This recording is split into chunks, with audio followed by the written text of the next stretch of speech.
Hi guys, this is Lana.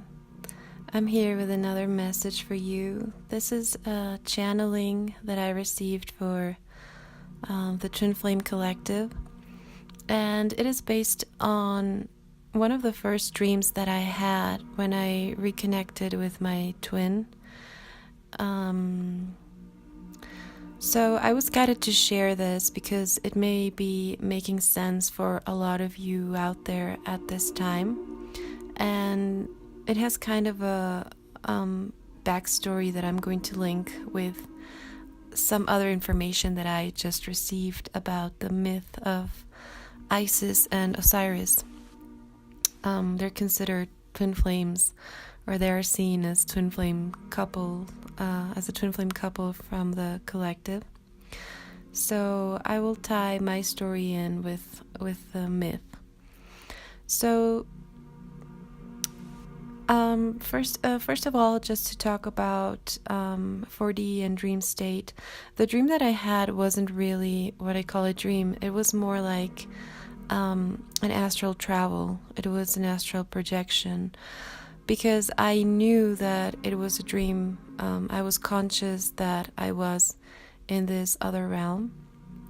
And usually when I get my messages and when I dream things that are going to happen, or when I have premonitory experiences, they usually present themselves as astral experiences or dreams where I know that I am dreaming. So I've been practicing this a lot since I was a child in order to understand these concepts better.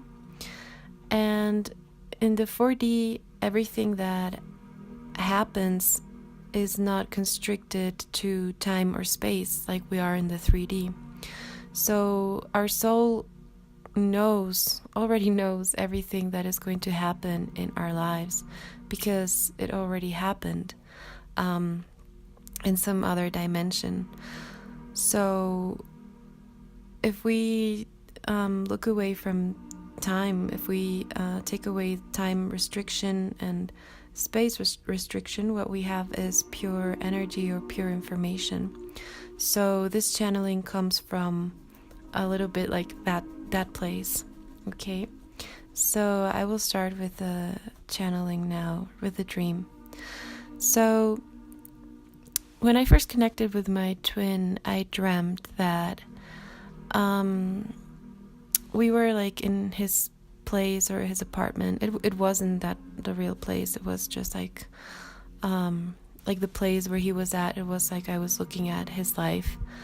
And I remember I was standing outside of the door, and he was inside with friends, with other women and people, kind of like having a party, but it wasn't really a party. It was like a gathering. And I remember seeing my twin, who was like sitting on his bed, and he was just like looking like very kind of sad and tired. Right. So I remember I went into this room where my twin was, and he was like trying to sleep. And I sat next to him, and I was like trying to say something or to approach him, but I felt just through his energy that he wasn't interested at all. And I felt this deep longing to give him a hug. You know, I felt that in my heart, like I would love to like embrace you, embrace your energy, take care of you. Like I felt this very mothering energy towards him, but I had to push it down, and I couldn't express it because I knew that he wasn't ready for me to do that. So I remember the next thing I did was I stood up and I opened the door and left. And I went into this open space, and there were these stairs. There were so many stairs, and it was high up. It was like an old It looked kind of like a Greek temple of sorts, but it actually reminded me of my old school, of my school when I was a kid, so it was kind of strange. But I was sitting on these stairs thinking that, or actually feeling sad, like abandoned, like why, like feeling or thinking that he wasn't ready to be with me, or why he's not like responding to the love I feel. And I know many of you can relate to this. And the next thing that happened was that I looked back, and there he was, like only like 3 steps behind me, and he had come all the way following me. And I remember I just looked back and I sensed his energy, and then I saw his eyes, and I felt such a relief, and I smiled, and my heart like filled up again. And I remember he was smiling too, so I was still like in my energy of, I wasn't quite facing him, I was still facing the stairs or the scene in front of me, but I was smiling from the inside, and I knew that he was smiling too. So I kept walking, and there was this like big abyss, and at the bottom of the abyss there was this water, and it kind of looked like the water in Greece. I've never been to Greece, but I know it from movies and photographs. So it was this beautiful clear water, and I started running, like literally I started running, and kind of with an energy of, you know what, like you came back and you're following me, but I don't know how far will you go. So I literally started running, and I jumped off this building and I started flying. So bear with me, I know it's a dream, but it's also, my dreams are very, when they're prophetic, they are very obvious in signs and symbols that I usually use. So I started flying, and I thought, well, he will never jump or whatever. I was just flying. I was focusing on myself. I was enjoying the view. I was enjoying the air. I was enjoying the rush. I felt free. And I started flying and flying, and I was supposedly going away from him and away from everything, like jumping into my freedom. And all of a sudden, again, I look back, and there he is. And he was flying right behind me. And this really, really shocked me, because in my dreams, usually I am the only one who can fly. Usually, or until that point, I had never seen someone else fly in one of my dreams. I was always the one flying. So we kept on flying, and he was pretty good at it actually too. And then we finally landed at this beach. Well, first in the water and then at the beach. And I remember we were holding hands. And then at the end of the dream, almost, a lot of people came to us because we had just landed. And they seemed to be more related to my twin than to me. And the moment other people were around, he changed his attitude completely. And then I woke up. So what this dream is describing, or the reason that I was guided to share it, was because even before all of this then translated to reality, I had this dream. So going into this journey with my twin in this relationship, I have had so many dreams and information and signs that I'm sure you have as well. But in this dream, what made it so special was that I kind of saw how the whole relationship was going to be in this one dream, or how our relationship or our twin flame journey was going to develop. And I also was made aware of that in the dream I had to walk away from my twin and pull back my energy about 3 times. And in that pulling away of my energy is exactly when he returned, when his energy returned. So what I was guided to share is that in the twin flame journey, it's a lot like a balance. You know, we're heading to this full moon in Libra, and Libra is all about this balance, right? And about equality and fairness and justice, among other things. So I think one of the things that the twin flame journey is about, in my personal experience, is about creating this balance within and creating this balance with your twin flame or with your counterpart. So in order to achieve this balance, sometimes we have to move back and forth. You know, it's like when the people who walk on this thread or on this rope, you know, on this line, I don't know, in the circus and all that, that's the image I'm getting. You know how they have this stick and they move it up and down and back and forth to strike their balance, to achieve that balance and to not fall. Well, for me, this is kind of like what we do as twins in order to keep the balance within and in the relationship.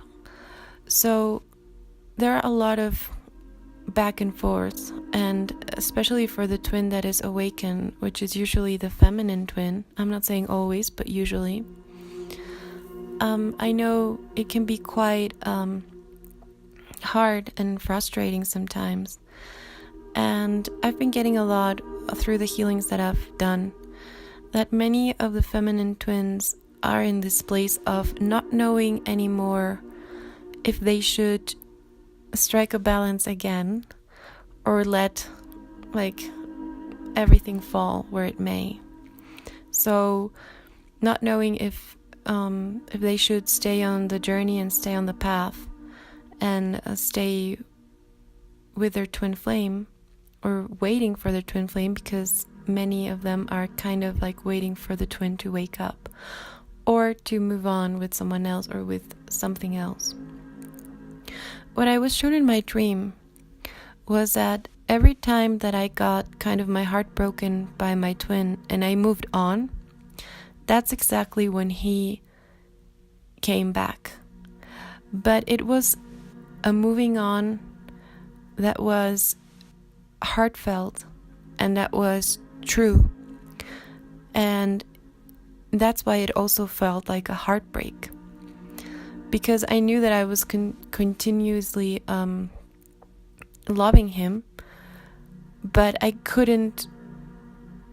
It was like you can't have a conversation when someone is sleeping, right? It was also that metaphor of him falling asleep or being asleep, and I was like next to him and he was asleep. So if the other person is asleep, it's not your place to wake him up in the 3D. You can use your energy as a divine feminine to help him heal so that he wakes up by himself. Because that's the whole point of the journey as well. That you wake up and you see and you heal all the things that you haven't yet. And for the twin who is asleep or who wakes up after you, one of the biggest purposes of the twin flame journey is that he wakes up to his spirituality and to his spiritual journey. So even through your mere presence, this can be activated, right? But the focus still remains on focusing on the love, and especially focusing on the love for yourself. And the moment you let go of what may happen or not, of who is your twin or not, because sometimes we tend to spend a lot of energy in places where we feel like we need answers, but really all the answers that we need are already there, and they have always been there. So I think this channeling and this dream was so that to encourage you to remember and to really tap into your divine feminine intuition, and remember how you felt when you first met your twin, what dreams you had, what signs, what knowledge you gained, and see if this is still true for you. Because if it is, then it means that you are in the right path. And if it's not, it means that you probably ascended to another timeline, and this story can continue to unfold, but through a different vibration, in a different state of reality. So remember that even on the twin flame journey, in our lives, in our everyday lives, we are co-creating. We are co-creators of this reality. So we get to choose. Many people come to me and they ask if they should stay with a person or go or leave them. And when I see those kind of questions, and no judgment there, I've already been there also, and it happens, I know that the soul of the person already knows the answer, and I'm shown how they know the answer, but they are so afraid of facing that answer, of facing that truth, that they would rather be in the state of not knowing, or they even put themselves into a state of crisis in order to not face what their soul is actually screaming at them or saying. So how do we deal with this? I have found that the best way to deal with this is to change the focus. Change the focus of what you don't know or what you think you don't know, and focus on the things that you do know. Because through that, you not only empower yourself, but you start receiving even more information and even more answers. So this is something that can really help you, and this is something that can be activated, for example, through meditating. I did this meditation for twin flames, and now I just posted one for divine feminines. And the intention of this meditations is to bring you into a state where all you can do is receive. And you receive, in that state, you are able to receive answers, you're able to receive information, you're able to receive all the guidance that you need from your higher self. So it's really something that you can use to empower yourself and to know that you have all the answers you need inside. But sometimes we're just too afraid or too busy to give ourselves the time to listen to our own voices. So about the other part of the channeling, this relates to the myth of Isis and Osiris. So this twin flame couple, or they are referred to as twin flame couple, but it's actually one of the most ancient Egyptian myths about how the world was created. So, in esoteric law, everything that exists relates to each other and it's actually an essential part of each other. That's the law of correspondence.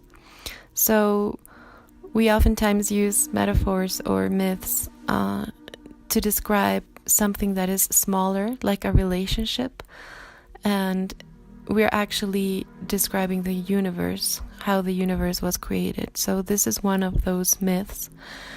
And in this myth, Isis, who is the feminine goddess, she is married to Osiris. And Osiris' brother, Seth, he gets jealous of Osiris because Osiris accidentally sleeps with his wife.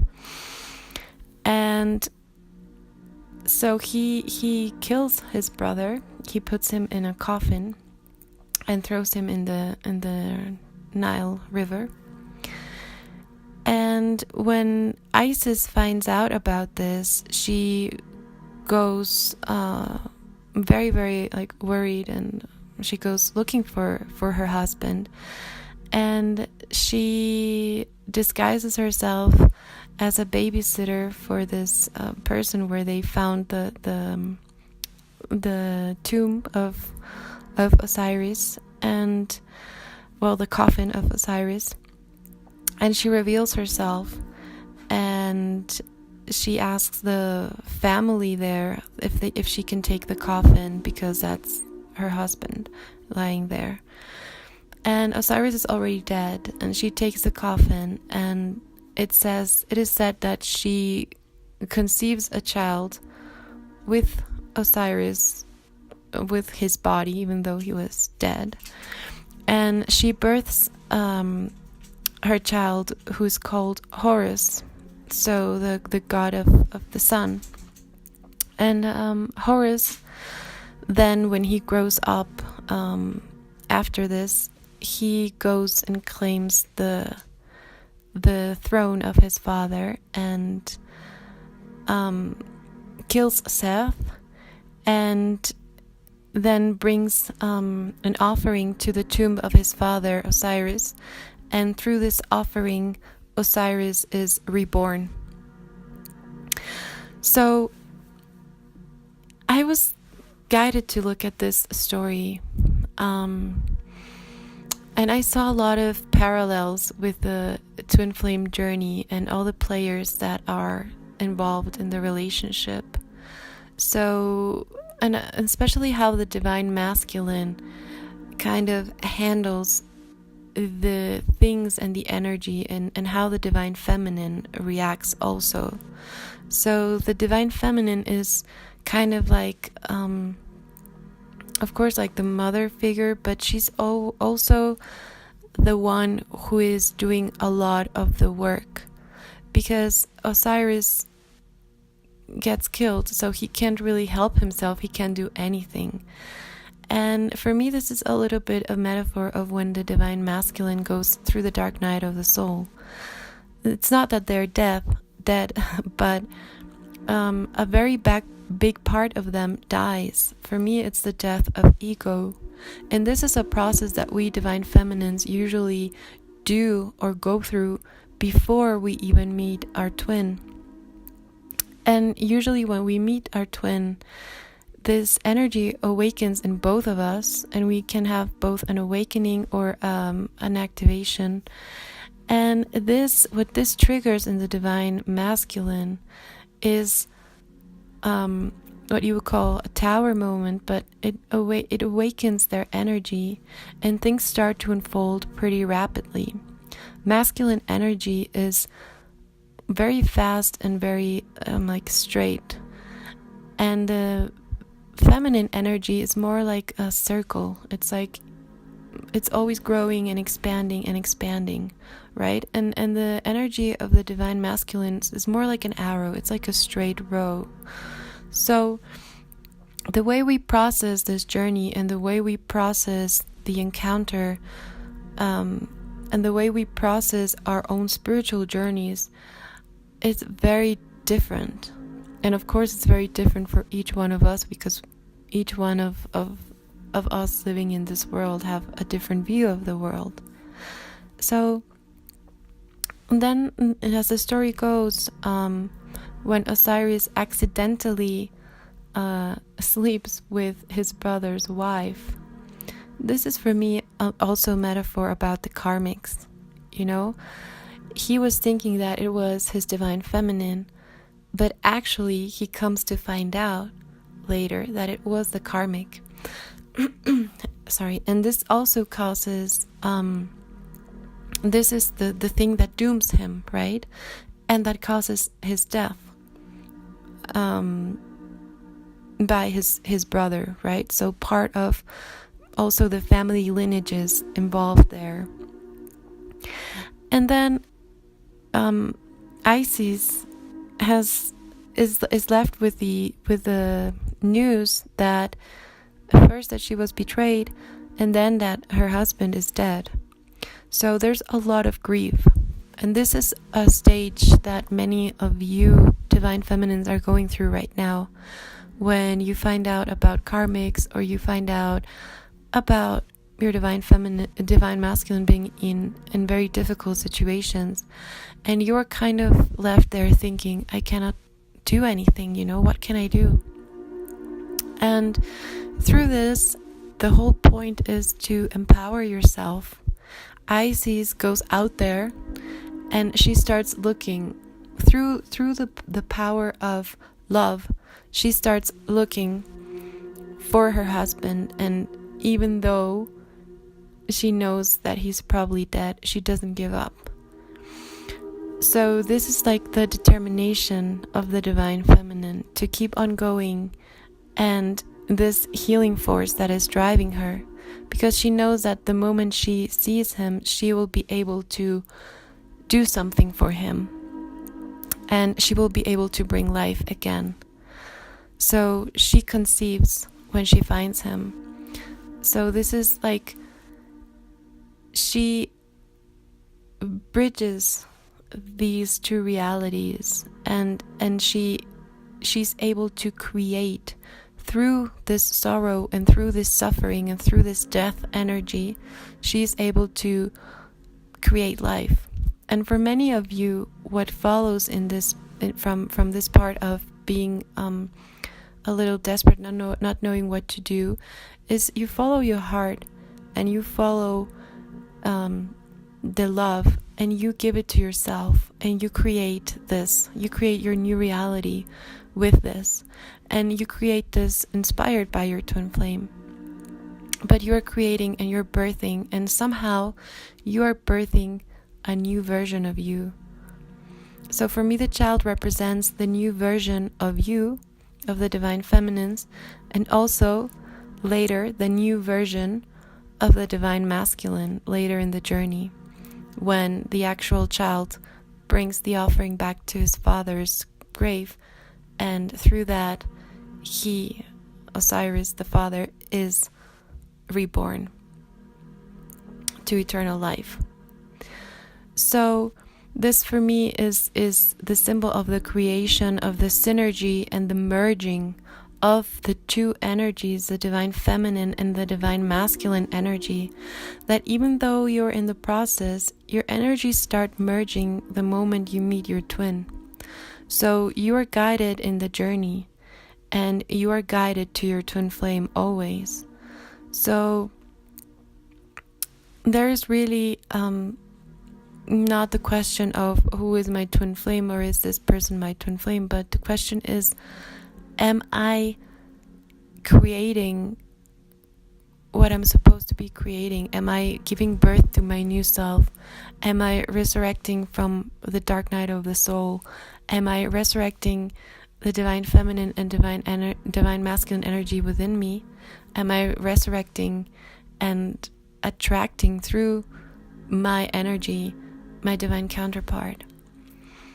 And I think if we shift the focus on that, and you focus on the things that you do know, on the things that you have done, on the things that you have changed, on the things that you have healed, this is a much better way to empower yourself to continue in your journey no matter what. Because if you are here and if you're listening to this, it's very probable, and I'm almost sure that you are a light worker, you're a healer, you have a great mission. No matter in what field, you can be in something totally different, and it's seemingly away from spirituality, but spirituality is everywhere.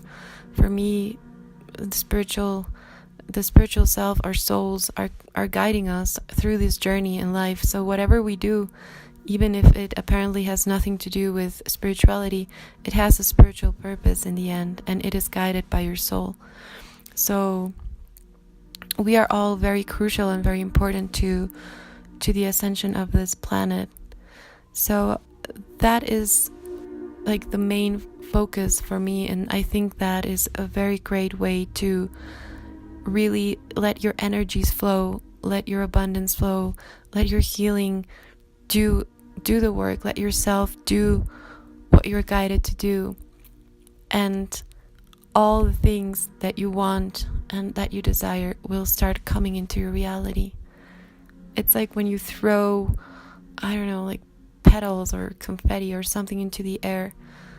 You are doing this gesture through your heart, through your joy, and then you know that eventually these things are going to fall on you, right? They're going to touch you in many ways, and it's going to be a pleasurable experience. So this is the channeling, and this is what you are being, or what I was guided to tell you, to really focus on these things, and also to focus on your heart chakra, on the love that you have for yourself and the love that you have for your twin. Always focus on the love and not the lack, because it will guide you in such a profound way. And as always, if any one of you is looking for some help or guidance, I'm here for you, and I'm honored to connect with you and to be communicating with you through this. So I hope you have a very nice day or night wherever you are, and I will see you very soon. Take care.